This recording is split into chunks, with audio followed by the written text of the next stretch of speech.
Okay, we've been sent a case here to take a look at several implant sites. So let's go ahead and begin. We're going to be looking at sites number 3, sites number 12 and 13, site number 19, and site number 30. Let's get through this. So the good news is the first thing I notice here is, let me go ahead and remove the CAD CAM data, is if I were to look at this case, if this patient were to walk into my office, the first thing I would recognize is, excuse me, is that this is a wonderful case for an OptiGuide. We have very few, if any, restorations, and we have plenty of clean data to be able to do that. So to be able to do an OptiGuide, I would either have to have number one, I would have to have a CEREC scan, or I would have to have impression models to send to the CCAT. So in this case, this is a CEREC office, so they have good full arch CEREC data on the lower. And again, we don't need full arch to do an implant. We need half to 3/4, but since we're doing implants on both sides, or planning an implant on both sides, this would be the situation where we would need a full arch scan. One, we would like to have the tooth-borne stop distal to the implant on both sides. And then on the upper, we also have, again, bilateral implants, so we have full arch data. So we have everything necessary to be able to do upper and lower OptiGuides from a single scan without having to rescan the patient with the bite plates or any need for any radiographic markers. So let's go ahead and start our implant critiques, and let's go ahead and start on site number 3. So what I would like to do first is go ahead and duplicate my plan. So we're going to call this T-bone, and that way we can compare. So if we start with site number 3, if we were to take a look at this plan, the first thing I would notice is we have a 4.3 by 9 implant. That's a Camlog implant. So their guided system is limited to the maximum size of 4.3. My preference in a molar site would be a 5 by 10 implant. Now, the 10 may not be possible due to the sinus issues or the inability or desire to not graft, but I would definitely like to see a 5mm implant in this particular site. So with that being said, let's go ahead and take a look at it is as it is. So if we take a look mesiodistally, we are centered pretty nicely. Buccolingually, if we were to take a look at that, what we could see, and again, these all may be issues that are irrelevant, but what we would see here is that here's our bone, just like so. And what we would see is that space there compared to that space there is smaller. So technically this implant is not centered in the ridge. Now again, it may not need to be centered, but it's not centered. So I'm going to leave that alone for the time being. But I want to come back and know that I have more space to move this implant to the palate if necessary. The next thing we want to take a look at is our bone level.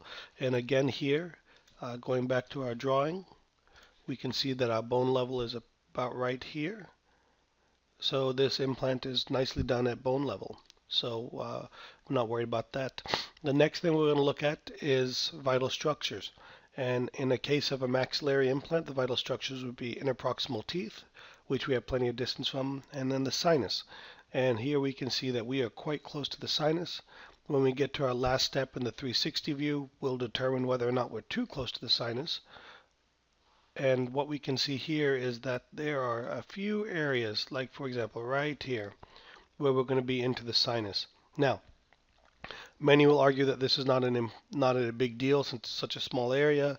Some will say you definitely need to graft. Some old school people will say you need to do a lateral lift for something like this. Some people will say you just go to a shorter implant.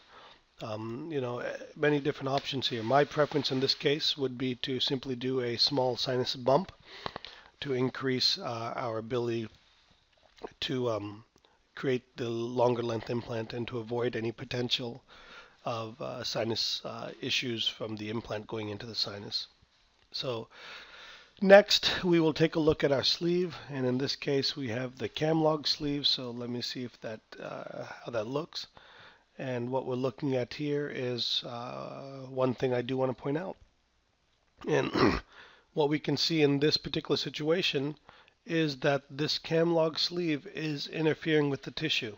Now, what that means excuse me, what that means is that this guide will technically not seat because this part of the sleeve will be hindered from going all the way down by the tissue.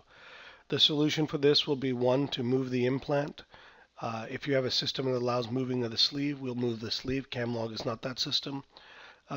Or in this case, we may have to raise a flap. And again, these are the important things that I need us to all take a look at as we're ordering guides. And even if we know that this occurs, we need to let CCAT know that we recognize this so that they can know that, so they can minimize the amount of time that you're going to have to waste waiting for everything to catch up for you. So now, if we can, we'll go back to the occlusal plane. And what we'll see here is, if I were to draw a straight line from here to here, we would see that our occlusal plane is slightly tilted downwards. And what I would prefer to have is more of a flat occlusal plane like so. So the other thing I'll also notice here in putting the sleeve in is that we have less space here and more space here. So what that tells me is our implant is not quite centered. So what I'm going to do is, we have two choices. One, I could move the implant this way. Okay, that's one option, but that doesn't necessarily correct my occlusal plane issue. The other option is I could tilt the implant like so, and in tilting that, that is actually going to help us with a couple of different things. One, our occlusal plane will be more level, and two, we will get a little bit farther away from the sinus, potentially creating that issue to go away, and also tilting it may, as you can see here, make our tissue impingement a little bit better. So now, by having the sleeve here, I can see that this is more ideal. So the next thing we'll check is our occlusal table, and we'll come here to the occlusal plane view and axial view, and here what we can see is we're pretty close to centered. In looking at this cross-sectional view, we can see that we're slightly off from the central groove. So assuming that our CEREC was planned correctly with the central groove, and it seems to have been, what we'll take a look at is how we can fix that. So one option is to bodily move the implant to the center, but in doing that, we are going to make this area even thinner. And remember, if we go back to what I talked about earlier, is that this area is thinner than this area. So in essence, what I'm going to do is actually tilt this implant to the lingual, and boom. Now we can see that I'm coming through the center of the implant, and I'm centered in the ridge a little bit better. Now again, this is all very dependent on the CEREC design being correct. So our last step will be to go to our 360 view, and as we can see here, now we're avoiding the sinus, okay, instead of having to do a lift, which again is not that big of a deal, but everybody's a little bit different in terms of their comfort level with that, and so forth. So again, my recommendations were minor changes compared, and all based on the design of the CEREC data. So if the CEREC data was designed incorrect, then our plan will be incorrect. I hope this has been very helpful, and we will have subsequent videos going over the additional implants.